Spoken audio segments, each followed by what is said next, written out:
सभी का स्वागत करती हूँ आपकी अपनी केमिस्ट्री क्लास में। बच्चों, आज हम पढ़ने जा रहे हैं विद्युत अपघटनी सेल।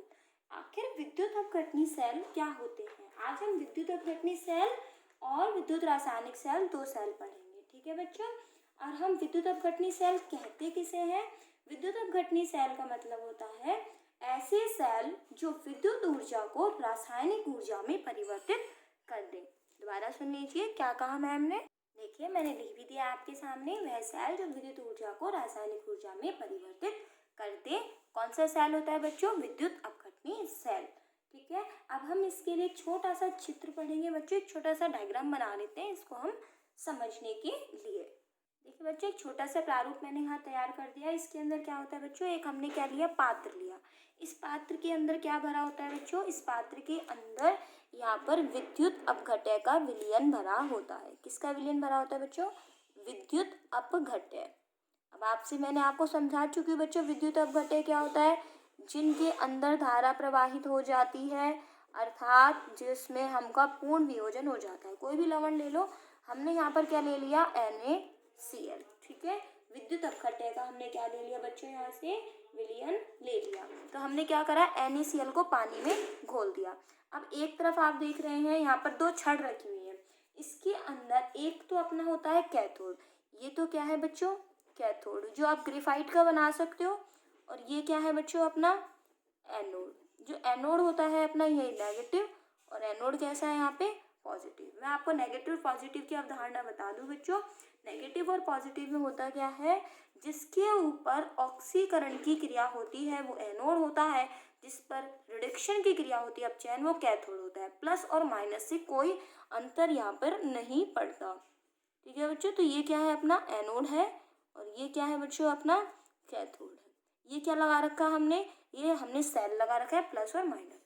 जब कैथोड और एनोड को जब हम तार से जोड़ देते हैं तो इस विलयन में क्या प्रवाहित होने लगती है बच्चों? धारा प्रवाहित होने लगती है। अब वास्तव में होता क्या है? इसमें हमने एक सिरा प्लस से जोड़ दिया इस इलेक्ट्रोड का, और दूसरा सिरा किससे जोड़ दिया? माइनस से। अब इसमें क्या प्रवाहित होगी बच्चों? धारा प्रवाहित होगी। अब इसके अंदर है क्या बच्चों?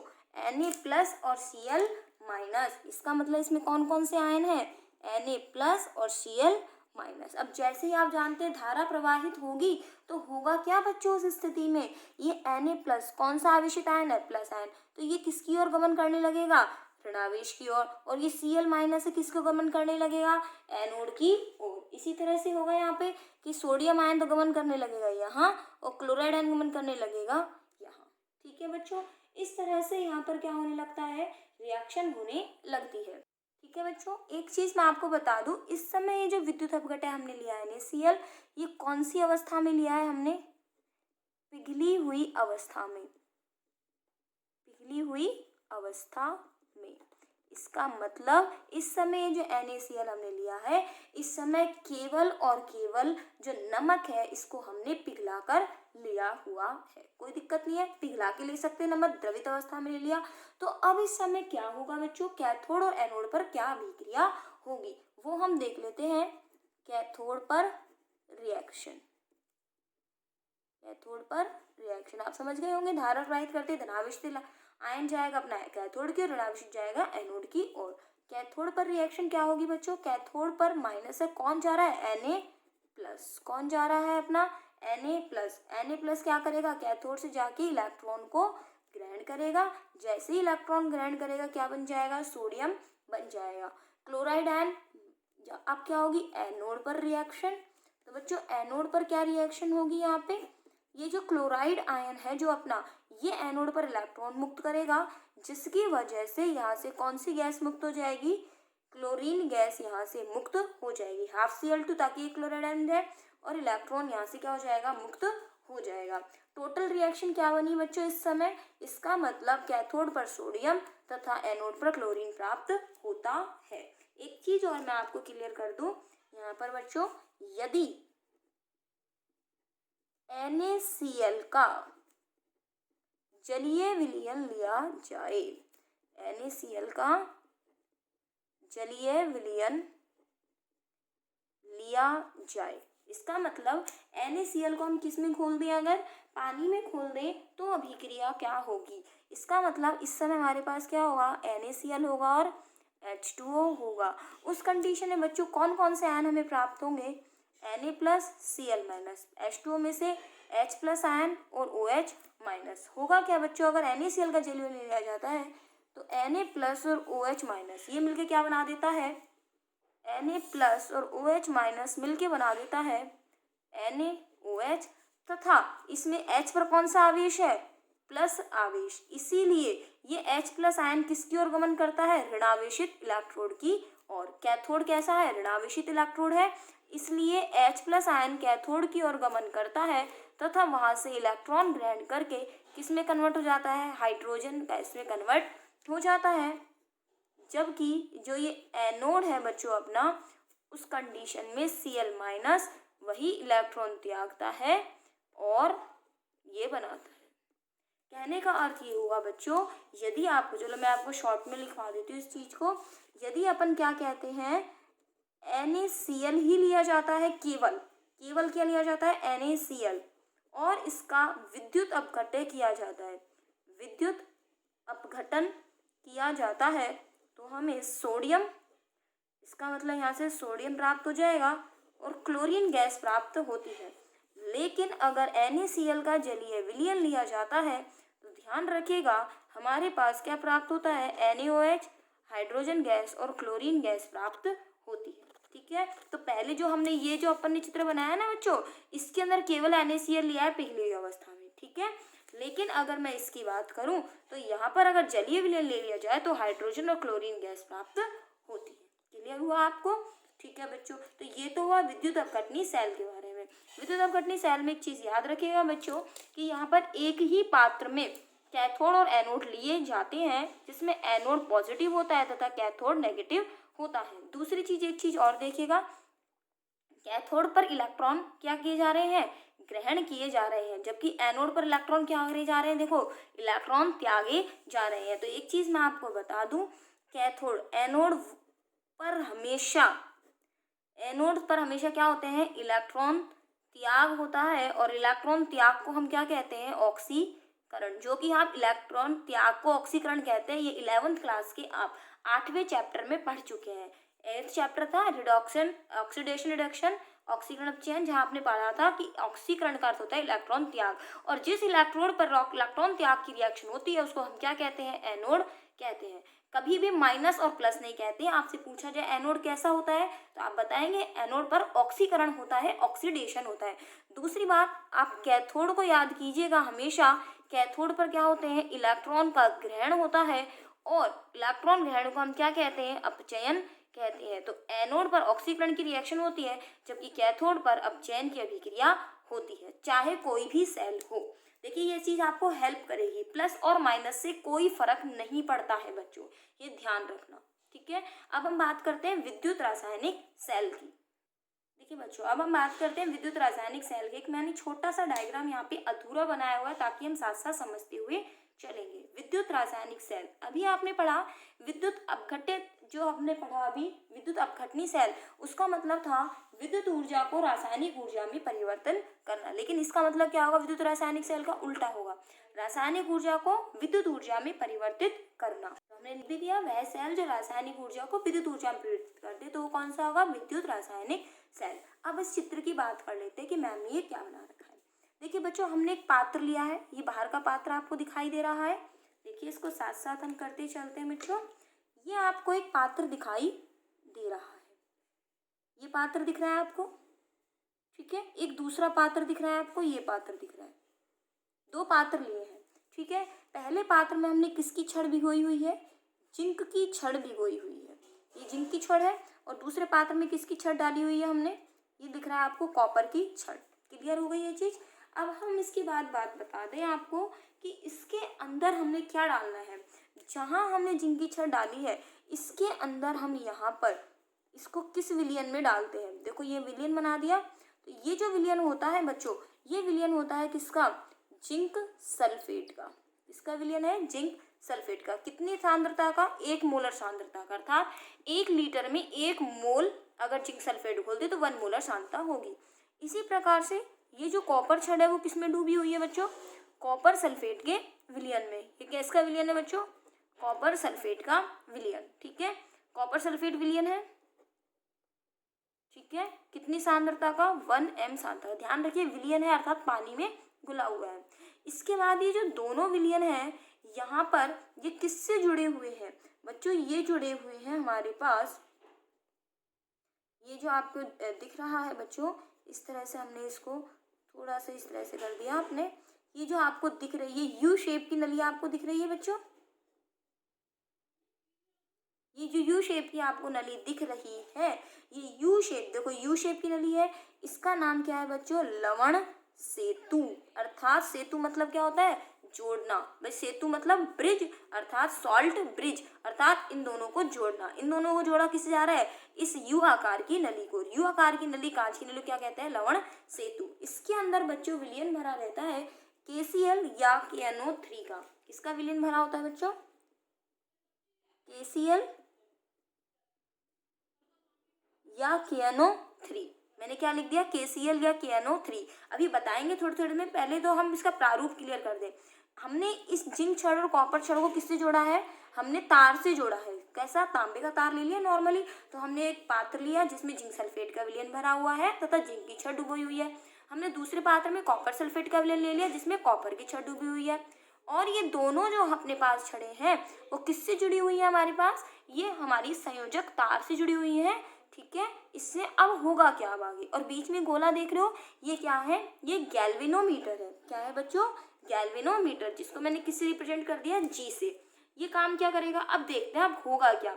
अब देखिए बच्चों यहाँ पे होता क्या है, अब यहाँ पे आगे देखिए बच्चों अब होगा क्या। जैसे ही ये अपना परिपथ पूरा होता है तो उस कंडीशन में अब ये जिंक छड़ क्या करती है? इलेक्ट्रॉन त्यागने लगती है। क्या त्यागती है? इलेक्ट्रॉन। अब जैसे ही जिंक छड़ इलेक्ट्रॉन त्यागती है, वो इलेक्ट्रॉन इस संयोजक तार से होते हुए किसको प्राप्त होते हैं? कॉपर की छड़ को प्राप्त होते हैं। जैसे ही जिंक छड़ ने इलेक्ट्रॉन त्याग दिए, यहाँ से अगर इलेक्ट्रॉन निकल गए, अच्छा एक बात बताइए, जिंक छड़ अगर इलेक्ट्रॉन त्यागेगी तो ये जिंक है, जिंक किस अवस्था में होता है? +2 अवस्था में होता है। अर्थात कितने इलेक्ट्रॉन त्याग दिए? 2 इलेक्ट्रॉन। तो जिंक छड़ जैसे ही इलेक्ट्रॉन त्यागती है कौन सा आयन बनता है? जिंक +2। अब जैसे ही आयन बना, अब इस विलयन में इसमें तो नहीं रह सकता, वो सारा आयन निकल के किस में आ जाता है? विलयन में आ जाता है, जिंक +2। और पहले से जिंक सल्फेट है, इसका मतलब पहले से ही हमारे पास कौन सा आयन मौजूद है बच्चों? विलयन के अंदर हमारा मौजूद है जिंक +2 और सल्फेट आयन। इसी प्रकार से यहाँ कौन सा आयन मौजूद है? कॉपर सल्फेट का विलयन है, अर्थात कॉपर +2 और सल्फेट -2। ठीक है, अब यहाँ से क्या होगा? जिंक, अब जिंक ने जैसे इलेक्ट्रॉन त्यागी, Zn +2 नया वाला बना। इस प्रकार से जिंक +2 जो होते हैं वो यहाँ पर इस विलयन में आने लगते हैं। जो ग्रीन वाला लिखा है इसका मतलब वो पहले से इस विलयन का है। जो अपन ने ब्लू वाला लिखा अर्थात इस छड़ ने त्याग दिया है, इलेक्ट्रॉन गए, वो सीधे किसको प्राप्त हुए? कॉपर की छड़ को। अब जैसे ही कॉपर की छड़ को इलेक्ट्रॉन मिला, खुद सोचो इस छड़ के पास क्या इकट्ठे होने लगे? इलेक्ट्रॉन। जैसे ही छड़ को इलेक्ट्रॉन इकट्ठे होंगे, क्या करेगा? ये कॉपर आयन तुरंत क्या करेगा? इस छड़ की ओर भागेगा। ये कॉपर आयन एक ही बनाया अभी, ये कॉपर आयन तुरंत इस छड़ की ओर भागेगा और इस दोनों इलेक्ट्रॉन को ले लेगा। अर्थात रिएक्शन क्या हुई? ये कॉपर +2 ये इलेक्ट्रॉन को लेगा। यहाँ से इसने कितने इलेक्ट्रॉन त्याग दिए? ये देखिए 2 इलेक्ट्रॉन त्याग दिए। वो 2 इलेक्ट्रॉन घूम के कहाँ पहुंचे? यहाँ पहुंचे। इस कॉपर ने क्या करा? इन दोनों इलेक्ट्रॉनों को ले लिया, क्योंकि भाई माइनस आ रहा है तो तुरंत प्लस वाला इसकी तरफ भागेगा और कॉपर +2 यहाँ पे आ जाएगा। इट मीन्स ये दोनों इलेक्ट्रॉनों को लेकर क्या बना देगा? कॉपर। अब आपने एक चीज नोट करी यहाँ पे कि इस छड़ ने इलेक्ट्रॉन त्याग दिए। इस छड़ ने क्या करे? इलेक्ट्रॉन त्यागे। और जब कोई छड़ इलेक्ट्रॉन त्यागती है, अभी थोड़ी देर पहले हमने बताया कि जो छड़ इलेक्ट्रॉन त्यागती है उस अभिक्रिया को हम कौन सी अभिक्रिया कहते हैं? यहाँ पर ये अभिक्रिया किसकी हो रही है बच्चों? ऑक्सीकरण। अभी अभी बताया आपको। और इसने इलेक्ट्रॉन ग्रहण किए, इसका मतलब किसकी अभिक्रिया है बच्चों? अपचयन। अब मुझे बता दो अपने आप कि ये जो इलेक्ट्रॉन इसने त्याग दिए, इस कंडीशन में ये जो अपना है एनोड बनेगा या कैथोड। देखिए आपको पहले ही बताया इलेक्ट्रॉन त्यागता है तो उसको क्या कहते हैं? हम एनोड कहते हैं। इट मीन्स ये क्या हो गया? एनोड। क्या हो गया बच्चों, एनोड। अब आप इस संयोजक तार को मत लगाइए, एक बार संयोजक तार को मत लगाइए। ये छड़ लगातार इलेक्ट्रॉन त्याग रही है। अगर छड़ इलेक्ट्रॉन त्याग रही है, इसका मतलब अगर मैं तार इसमें से हटा दूं तो सारा की सारा माइनस आवेश किस पे इकट्ठा हो जाएगा, छड़ पर इकट्ठा हो जाएगा। तो एनोड कैसा हुआ, यहाँ से ऋणावेशित। और अगर यहाँ एनोड ऋणावेशित हो गया तो ये जो कैथोड है, अगर मान लीजिए कॉपर आयन इसकी तरफ अट्रैक्ट होता है तो इट मीन सारा की सारा कैसा हो गया, कैथोड धनावेशित। तो आपको समझ में आ गया। अगर मान लीजिए संयोजक तार में हटा दूं और ये जिंक छड़ इलेक्ट्रॉन त्यागने लग जाए तो उस कंडीशन में इस छड़ पर इलेक्ट्रॉन घनत्व में वृद्धि होती है और ये छड़ कैसी हो जाती है, नेगेटिव। चूंकि यहाँ पर रिएक्शन किसकी हो रही है, ऑक्सीकरण की, इसीलिए इसको हम क्या कहते हैं, एनोड। आपने ध्यान दिया कि विद्युत अपघटनी सेल में, अब देखिए मैं आपको फिर से रियलाइज कराती हूँ, विद्युत अपघटनी सेल में एनोड कैसा लिखा था, पॉजिटिव लिखा था। लेकिन हमने विद्युत रासायनिक सेल में एनोड कैसा लिख दिया बच्चों, नेगेटिव। तो नेगेटिव और पॉजिटिव से तो मतलब है ही नहीं। लेकिन हाँ, एक चीज कंफर्म है, ये एनोड है और ये कैसा है, ऑक्सीकरण, अर्थात यहाँ भी एनोड है और ऑक्सीकरण। तो हम अब ये समझ गए हैं बात को कि ऑक्सीकरण वाली छड़ क्या होती है, एनोड होती है। प्लस और माइनस से इसका कोई लेना देना नहीं होता। अभी हमारी सारी चीजें पूरी नहीं हुई हैं बच्चों, अभी ऐसे बहुत सारी चीजें बाकी हैं। हम जब कंसेप्ट समझ रहे तो क्लियरली समझेंगे। तो एक चीज ये समझ में आ गई। दूसरी बात अब लेते हैं हम इसके अंदर ये जी।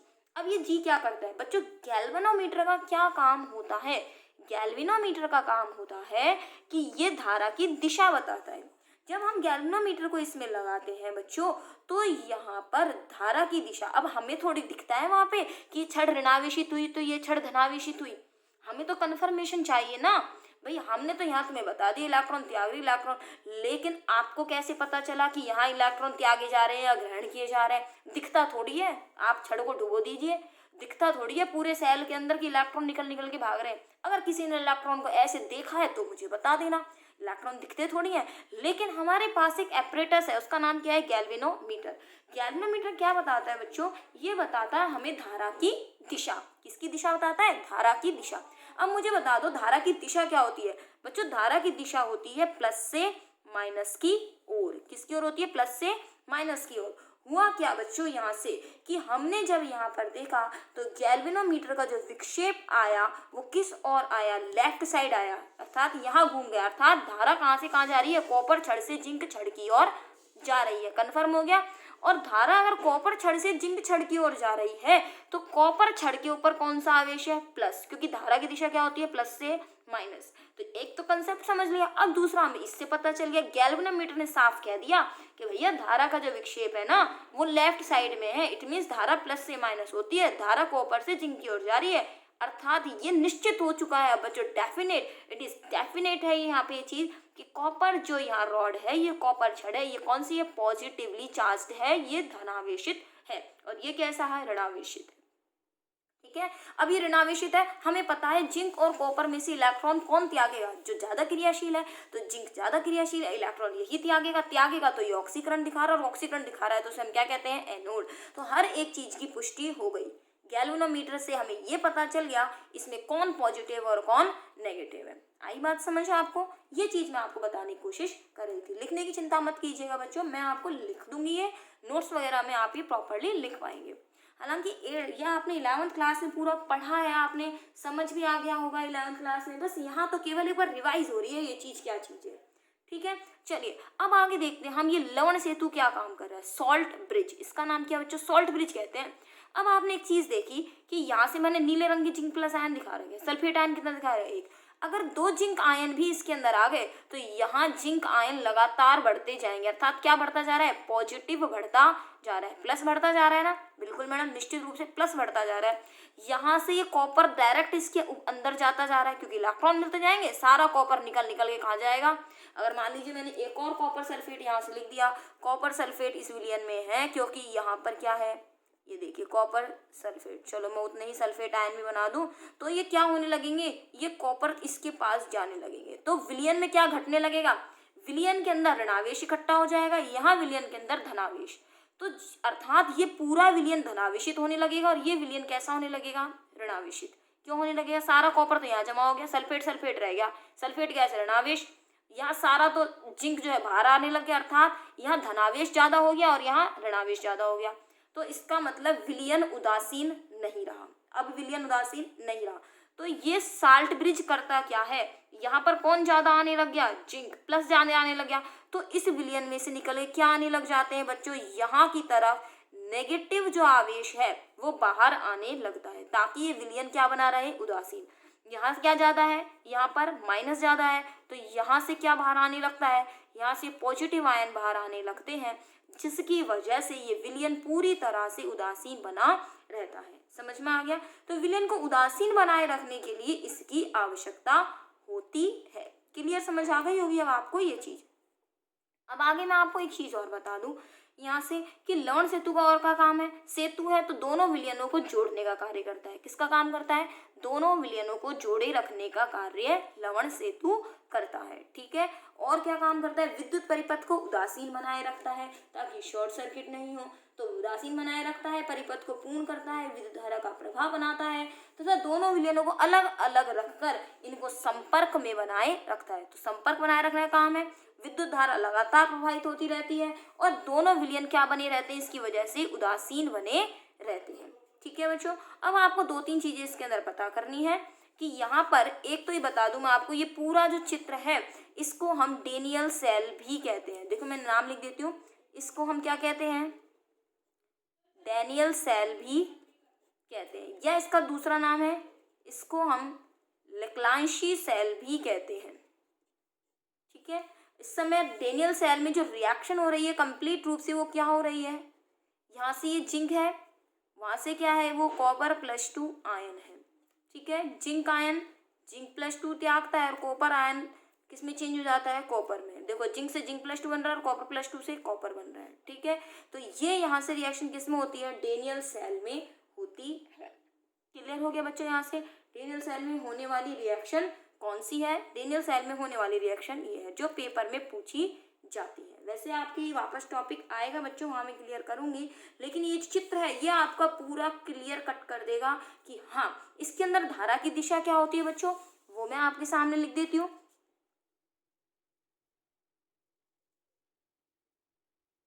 धारा की दिशा होती है बच्चों कॉपर से जिंक इलेक्ट्रोड की ओर। एक चीज और बताऊंगी बच्चों मैं यहाँ पे आपको, कॉपर से जिंक इलेक्ट्रोड की ओर तो धारा की दिशा है, और दूसरी चीज क्या है बच्चों, यहाँ से दूसरी चीज यहाँ से ये है बच्चों कि जो इलेक्ट्रॉन की दिशा देखिए वो तो ये है, ये तो इलेक्ट्रॉन की दिशा है, लेकिन हम यहीं पर लिख देंगे बच्चों धारा की दिशा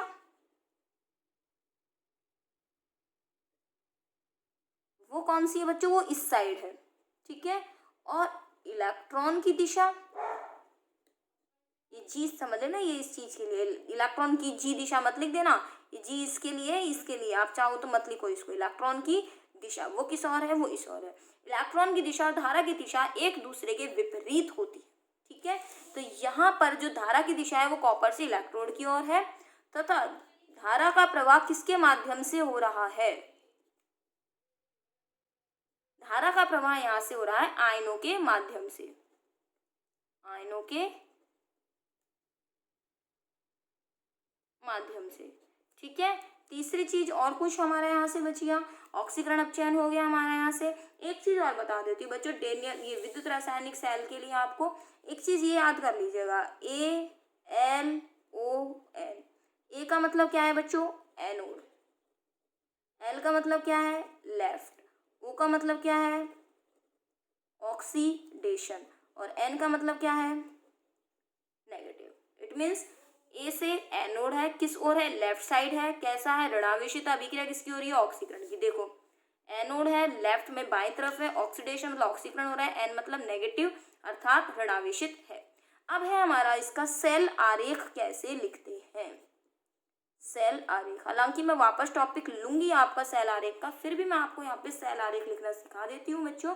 इसमें होता क्या है, जिंक से जिंक +2 बन रहा है और कॉपर +2 से कॉपर बन रहा है। होता क्या है, यहाँ से जिंक जो है यहाँ से अपना क्या बना रहा है, जिंक से जिंक +2, क्या बना रहा है, जिंक से जिंक +2। यहाँ देख रहे हो आप, ये कॉपर +2 से क्या बना रहा है, कॉपर, कॉपर +2 से क्या बना रहा है, कॉपर। इन दोनों के बीच में क्या लगा हुआ है, लवण सेतु, तो ये लवण सेतु भी यहाँ पर दिखाना होता है। ये देखिए, ये लगा दिया लवण सेतु, अर्थात ये वाला अपना आवेश कौन सा है, ये ऋणावेशित है और ये कैसा है, धनावेशित है। ठीक है, इसकी अवस्था कैसी है, जिंक किस अवस्था में, क्षण कैसी है, सॉलिड। जिंक +2 किस में चला गया, विलयन में, अर्थात एक्वस। कॉपर +2 किस में हुआ, एक्वस, और कॉपर कैसा है यहाँ से, सॉलिड। दूसरी बात, जिंक +2 का विलयन कितना है, 1m सांद्रता का, तो 1m ब्रैकेट में लिखेंगे। ये को थोड़ा सा बड़ा कर दिया मैंने, ये कितनी सांद्रता का है, 1m सांद्रता का है। ठीक है, तो यहाँ से हमने लिख दिया कि इसके देखो लेफ्ट साइड में है नेगेटिव है, और ये इसका क्या हो गया, सेल आरेख। हालांकि मैं वापस आपको सेल आरेख बिल्कुल लिखना सिखाऊंगी बच्चों, अभी यहाँ से मैंने बता दिया क्योंकि मैंने चित्र समझाया है। अब अपने पास टॉपिक है बच्चों यहाँ से इसके बाद का, वो है हमारा विद्युत अपघटनी सेल और विद्युत रासायनिक सेल में अंतर। वो एक बार हम देख लेते हैं बच्चों। देखिए, विद्युत रासायनिक सेल और विद्युत अपघटनी सेल में अंतर क्या है। विद्युत अपघटनी सेल क्या होता है, आपको शुरू में बता दिया बच्चों, ये विद्युत ऊर्जा को रासायनिक ऊर्जा में परिवर्तित करते हैं। ठीक है, विद्युत रासायनिक सेल क्या होता है, ये सेल रासायनिक ऊर्जा में परिवर्तित करते हैं, रासायनिक ऊर्जा को यहाँ पे विद्युत ऊर्जा में परिवर्तित करते हैं। क्लियर अपना पहला पॉइंट जो शुरू में मैंने आपको बता दिया था। सेकंड पॉइंट देखिए, इस सेल में एनोड पॉजिटिव चार्ज होता है और कैथोड नेगेटिव। ध्यान दीजिए, आपको एनोड देखिए यहाँ से कैसा दिखा रखा है, एनोड पॉजिटिव होता है और कैथोड कैसा है, नेगेटिव। जबकि यहाँ से हमने देखा था इसको तो एनोड नेगेटिव था यहाँ से और कैथोड कैसा था, पॉजिटिव। ठीक है, तीसरा देखिए आप, विद्युत अपघटनी सेल, एक सेकंड रुकिए, देखो यहाँ से आपको याद होगा इसमें दोनों इलेक्ट्रोड एक ही विलयन में डूबे होते हैं, जबकि इसमें दोनों इलेक्ट्रोड जो होते हैं वो अलग विलयनों में डूबोते हैं। आपको ध्यान होगा विद्युत अपघटनी सेल में दोनों एक ही में डूबे हुए थे। ये देख लीजिए आप, दोनों ही इलेक्ट्रोड एक में डूबे हुए थे। अभी थोड़ी देर पहले जो चित्र आपको दिखाया था उसके अंदर क्या था, वो दोनों इलेक्ट्रोड अलग विलयनों में डूबे हुए थे। तो इसके अंदर तो अलग अलग में डूबे होते हैं और इसके अंदर एक विलयन में डूबे होते हैं। आप याद कीजिए, क्या इसमें लवण सेतु का उपयोग किया था, विद्युत अपघटनी सेल में नहीं किया, लेकिन इसमें लवण सेतु का उपयोग किया जाता है। ठीक है, पांचवा देख लीजिए, आयनों का विसर्जन दोनों इलेक्ट्रोडों पर होता है। इसमें आयनों का विस्थापन केवल कैथोड पर होता है। देखिए यहाँ से ये वाला पांचवा पॉइंट वैसे इतना मोस्टली है, लेकिन आप देख रहे थे यहाँ पर Na+ आयन जा रहा था वो कैथोड पर जा रहा था, Cl- कहाँ जा रहा था, जो आ रहा था वो इलेक्ट्रोड उस पर एनोड पर आ रहा था। जबकि यहाँ पर क्या होता है, जबकि देखिए यहाँ पे आयनों का विसर्जन केवल कैथोड पर होता है। आपने देखा कि यहाँ पर कॉपर प्लस आयन जो थे, देखो ये पांचवा पॉइंट मैं आपको क्लियर कर दूं एक बार और, आयनों का विसर्जन दोनों इलेक्ट्रोड पर होता है। इसमें ये देखिए, इसमें सोडियम आयन जा रहा था कैथोड की और क्लोराइड आयन जा रहा था एनोड की ओर।